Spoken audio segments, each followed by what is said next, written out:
আমার জন্মই হয়েছে এই দেশের উন্নয়নের জন্য।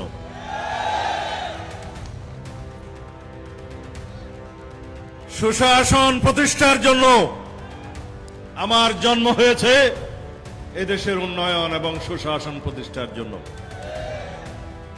রব্বুল আলামিন আমাকে বাঁচিয়ে রেখেছেন এই দেশের গণতন্ত্রের উন্নয়নের জন্য, স্বাধীনতাকে রক্ষা করার জন্য, বাংলাদেশকে উন্নয়নে ভরে দেওয়ার জন্য। দায়িত্ব অনেক বেশি। আমি বেঁচে থাকার কথা ছিল না, আমাকে গুম করা হয়েছিল হত্যা করার উদ্দেশ্যে।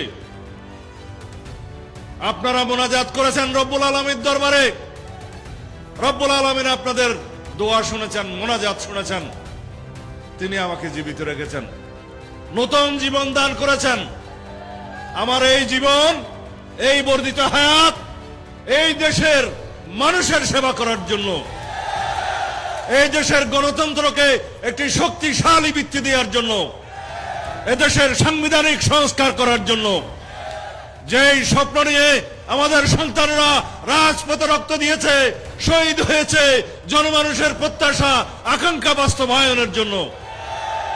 আমরা সেই বাংলাদেশ সৃজন করতে চাই, সেই গণতান্ত্রিক রাষ্ট্র সৃজন করতে চাই, যেই রাষ্ট্রে ভোটাধিকারের জন্য, বৈষম্যহীন সমাজ ব্যবস্থার জন্য, গণতান্ত্রিক অধিকারের জন্য আমাদের কোন সন্তানকে আর জীবন দিতে হবে না। যদি সেরকম একটি সুশাসনের রাষ্ট্র চান, বৈষম্যহীন মানবিক মর্যাদার সাম্যের রাষ্ট্র চান, তাহলে আগামী 12 তারিখ ধানের শীষে একটা ভোট দিতে হবে ইনশাআল্লাহ।